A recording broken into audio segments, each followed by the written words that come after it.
What's good, family? We have another near-death experience situation.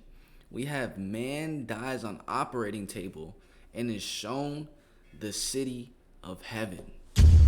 Now, it is rare that situations like this happen, but when they do happen, we have to hear what they have to say, bro. We have to, bro. So smash like button, subscribe, turn on post notifications. This video right here is 25 minutes long, so make sure you get your little snack to eat while you watch the video. Let's get straight into this and let's hear what he has to say. Get me ready for surgery. They start the IV. Wheel me down the hall. I say goodbye to my wife. They burst open the doors of the surgery room, and I thought, man, it's freezing in here, but I'm still 104 fever. They slide me over onto the surgical table. I look to my right, and out of nowhere, Jesus is standing there. The physical person. That's and my everything guy else right there. just kind of disappeared. There were no other people in the room. Jesus? And I look and I'm like really confused. I'm thinking, what is going on here? And then I thought to myself, did I die? And I thought, I've heard of people when they die, they see themselves floating up above their body. And I thought, oh, I didn't do that, so I must not be dead. But what's going on? It wasn't like it was a dream. It was like heightened reality. And it started right when Jesus stood there. Everything was different. That's one thing I constantly hear.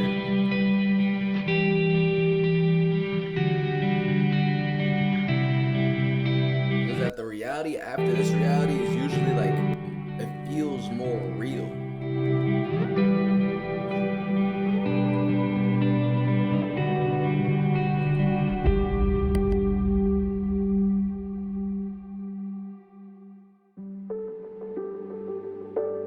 My name is Mike McKenzie. I grew up in Lodi, California, the Zinfandel capital of the world. When I got married, we moved down to Southern California. I was working as a salesman for a tile company, and I did really well. I was like one of the top salesmen in the company. And so they gave me a store of my own in Anaheim. So that's what I did till my wife got pregnant.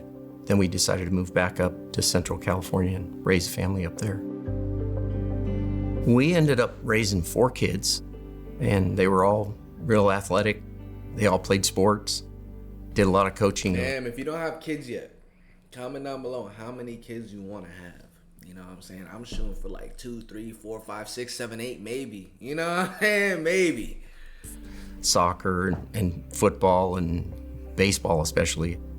I think over about a 19-year coaching career, I coached over 30 different teams, everything from T-ball to high school.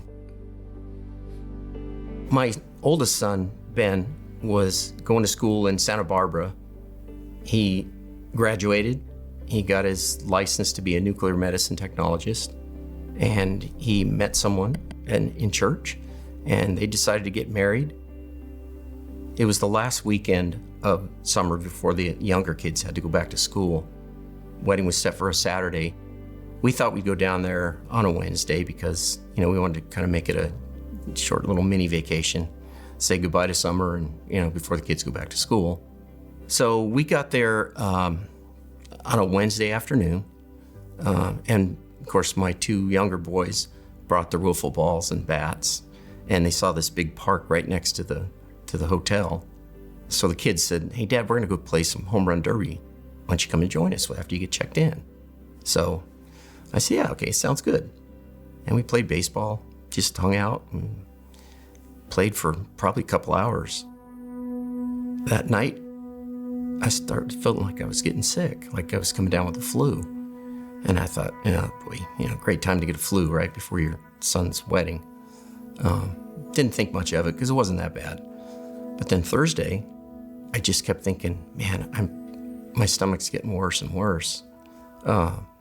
This ain't good. Friday rolls around. By now, I'm running a little bit of a fever, and I'm starting to sweat.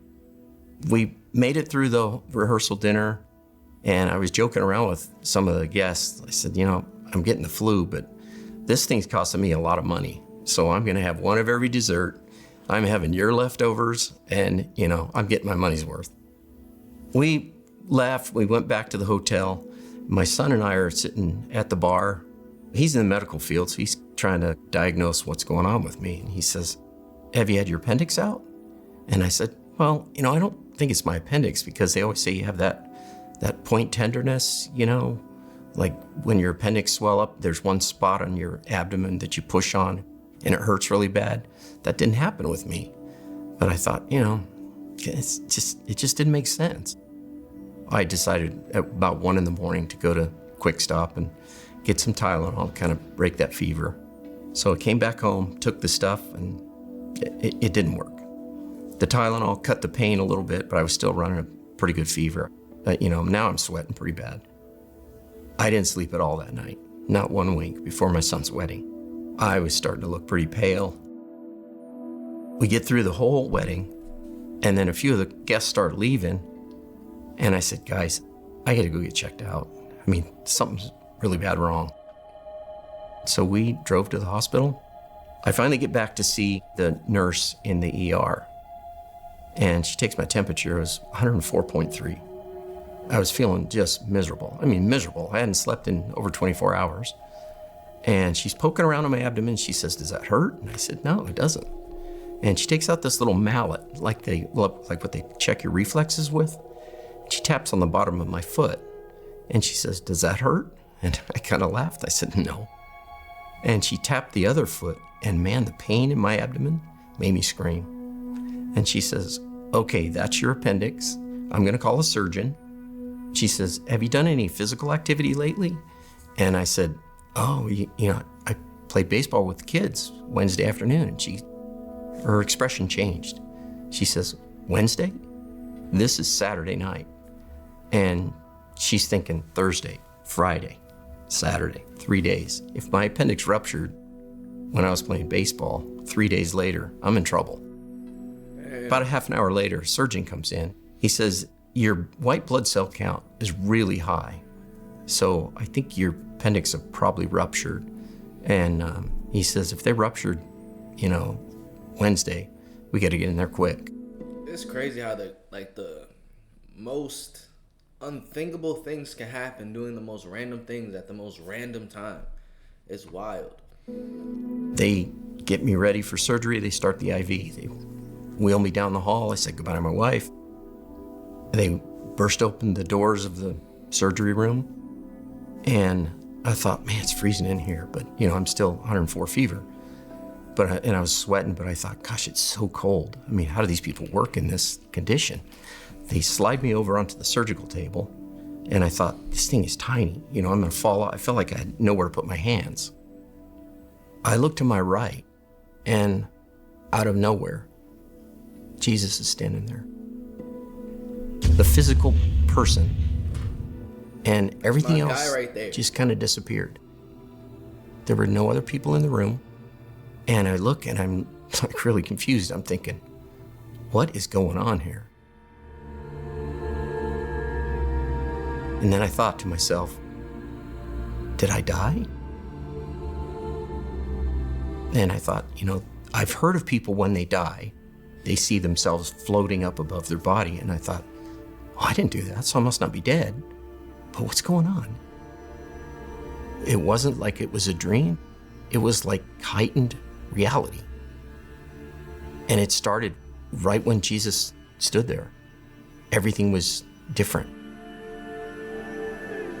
His skin was much darker than I'd seen as a kid.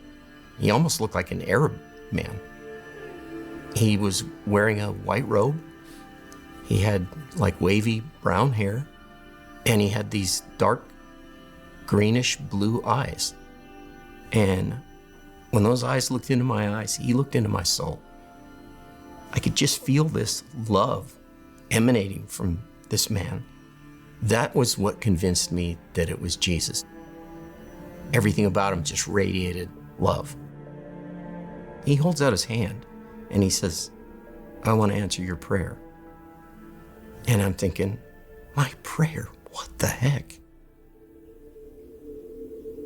I didn't make the connection right away, but I thought, I used to pray as a kid that Jesus would show me heaven. I remember my grandfather passed away, and he was a Catholic, so we went to his funeral, and there was a priest up there, and he was holding this ball on a chain, and it had holes in it, and there's smoke coming out of it. Incense. And the smoke's going up, and the priest says, the smoke represents our prayers going up to heaven. They were talking about Grandpa's in heaven now. There's no more pain. There's no sadness. There's no tears. And I remember thinking as a kid, wow, sounds like a great place, you know? I'd like to see that. I reached out, I took his hand. Immediately, when I took his hand, we were standing on a hill. Everything around me is white, like the whitest white I've ever seen. It's almost blinding. But I look down at my feet, and I'm barefoot. I'm still in a nightgown, you know, the surgical gown. And I see this beautiful green grass. It's like it's manicured, it's perfect. It's bluish green, prettiest grass I've ever seen. And my senses were heightened to the point where I could count every single blade of grass under my feet. I could feel every blade of grass. I knew how many blades of grass were touching my feet. It was crazy. And I look around, I'm trying to adjust my eyes to this white so I can see. And I look, and off to my right is another brighter white, but this is like a light. And I look at that light and I think, wow, that's really cool, you know? And all of a sudden, out of that light, it starts sending these light beams. They look like fluorescent light tubes, you know, like you use in your shop, you know, the 4-foot things. But they're only about 2 feet long. They're about this big around. They're smooth, and they're glowing like the light. And so they start flying by me here. And everything is white, but these things are glowing white, almost like shimmering. It's weird. When I was looking at this, I was just in awe. And, you know, obviously confused. Still, I spent a lot of time confused because I'm thinking, what is this? Where am I? And I'm watching these things, and one of them is coming straight at my head. And I'm looking at this thing, and I'm like, what am I supposed to do? You know, should I dodge this thing or what? You know, it hits me right in the forehead. And as it does, it makes this kind of buzzing sound, a light buzzing sound as it goes through me. And it warmed me, like all the way down to my feet. So that cold that I felt in the surgical room now is replaced with this beautiful warm feeling. All of a sudden, it's like somebody is pulling a curtain from my right to my left. And the white, whatever it was, the white fog or... Yeah, that's them working on you in the operating room, my guy. Nah, I'm messing around. I'm just playing. Veil or just the whiteness just gets pulled to the side. And now I'm looking at this beautiful scenery. I see that I am standing on a hill. Below me are these little flowers. They're almost like, describe them like sweet peas. You know, like they have like these little, they're like little petals, little soft petals, but they're all like a pastel color. They're purples and yellows and orange and pinks and just beautiful. And they're moving like they're dancing in the wind, but there's no wind. So I'm thinking, well, why are they moving? And then at the bottom of this hill, the white that was pulled away from me is now settled in the valley. And there's a great big city down there. But I can only see the rooftops because it's like there's fog on top of the city. So I can't see the whole city, but I can just see the rooftops. And there's one real big gold dome, like a Capitol dome. And there's other smaller gold domes. I mean, the city's huge. It's like miles apart. And there's some other white things sticking through, almost like church steeples, like spires. Behind that city, on the other side of the valley, there's another mountain, and it's pretty big. And it's covered in these pine trees, but they're like perfectly shaped pine trees. They're all beautiful green. And then above that is like the most beautiful sunset I've ever seen.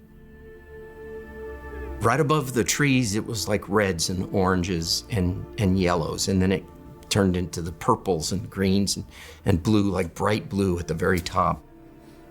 And so now these tube lights are still bouncing around, going by me, but now they're going across the valley, and one of them goes and it hits the edge, the tip of one of the trees, and it's like it had a diamond on it, because when that thing hit the tip of the tree, it burst into hundreds of tiny little light streaks.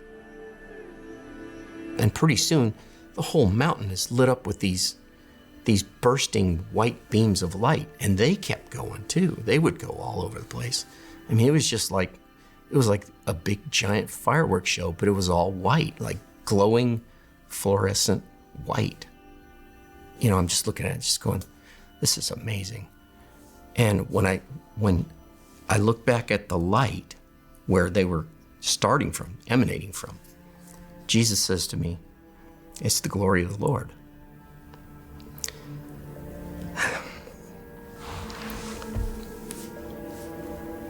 And when he said that, I just got weak in my knees.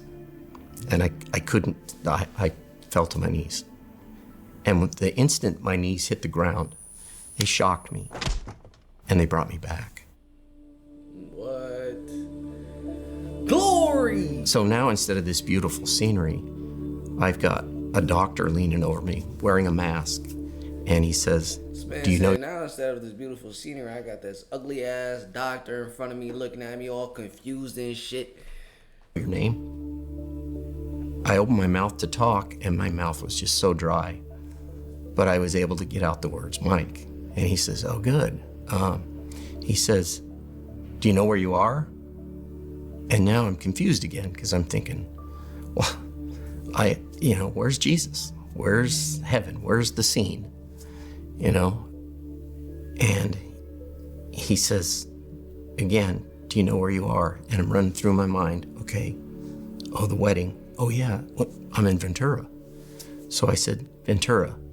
And he looks at me and he says, okay. And he says something to the people in the room. And now I realize that there's like 5 other people in the room, all dressed in scrubs. He says, he's gonna be okay, or he's back, something like that. And he says, let's get him up to ICU. I looked over and I saw the crash cart, and I saw that one of the paddles was kind of laying aside and the cords were hanging down, and it was obvious that they had used it. Somebody was over there putting them back together, and I thought, oh boy, I did die. The surgeon came in to see me the next day as he's kind of checking out the stitches and, poking around and checking my temperature. He says to me, that's the worst case I've ever seen. And I said, you're kidding. And he starts to walk out of the room, and he comes back in and he says, I've seen worse, but they didn't live. And he says, yours was the worst case I've ever seen where the patient lived. My wife came in to see me a couple hours after that. She said, how are you feeling? And I said, well, not so good yet, But I said, you're not gonna believe what happened. She goes, really, what? And I opened my mouth to tell her, and I just started crying. And I thought, I'm not even gonna try and tell her about this whole thing with Jesus. Yeah, that's a hard thing to tell. So the next day she comes in and she says, so what happened? And I opened my mouth to tell her, and I cried again. And it took me 3 days before I could finally tell her the whole story. And, makes me cry at this point. It was it was really just a super emotional thing. When I told her, of course, she starts crying. And I thought, it's really an amazing thing that happened to me. It's an emotional story for me because I think that really started a relationship with Jesus. I would describe myself as kind of a Sunday Christian. I went to church on Sundays. I just didn't really get it. After that incident, I knew he's a real guy. He's a real physical person. I mean, that changed everything that I know or thought I knew about heaven. And I thought, well, maybe it really is a physical place like right now. God could just hide it from us. I mean, God could do anything.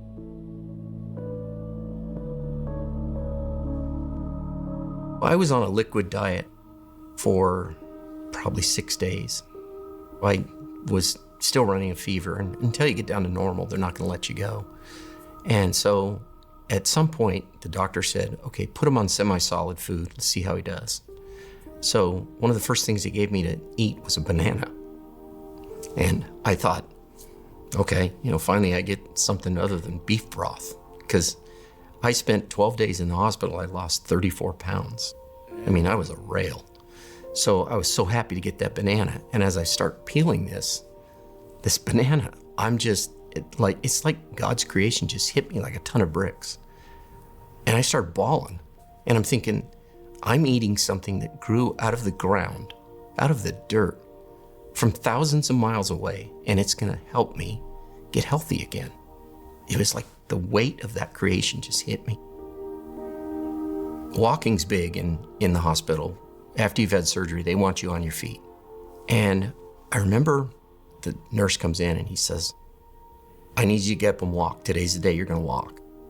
So he helps me out of bed, and I had 4 different tubes on the IV stand. I had tubes coming out of me that I didn't know they could put tubes in. It was crazy. So I get out of bed, I take my little IV stand, and I start walking down the hall, and the guy's helping me, the nurse. And I walk by a couple of pictures, and this was a beach town. So there's pictures of the ocean, there's pictures of sunsets. And man, I remember looking at those and I'm thinking,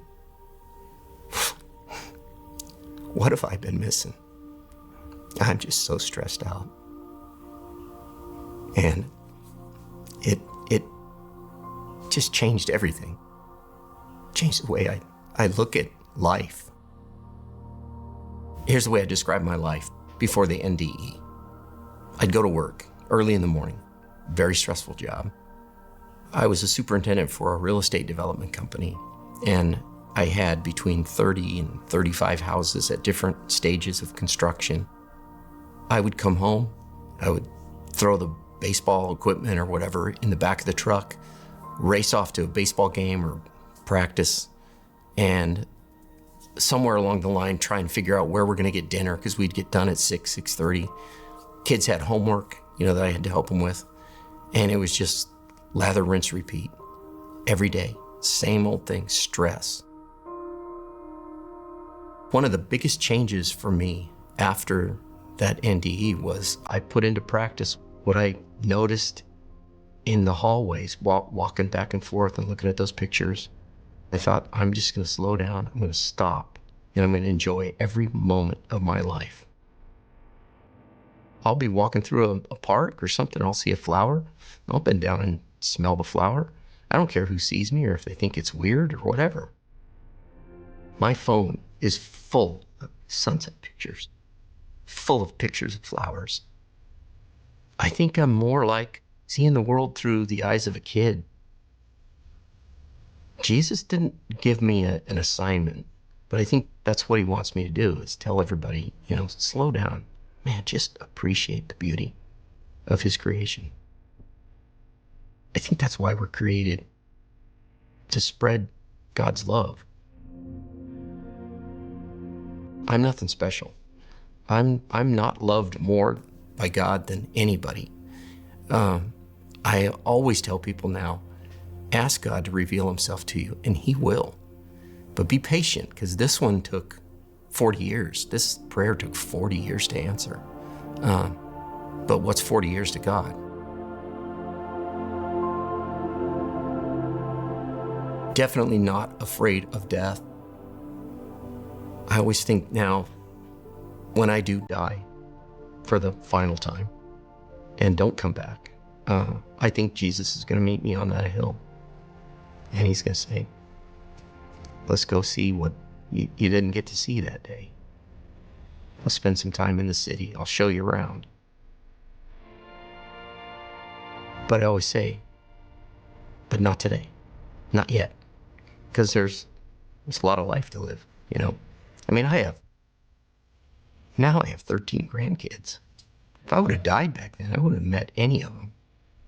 But I think that's probably why he let me live.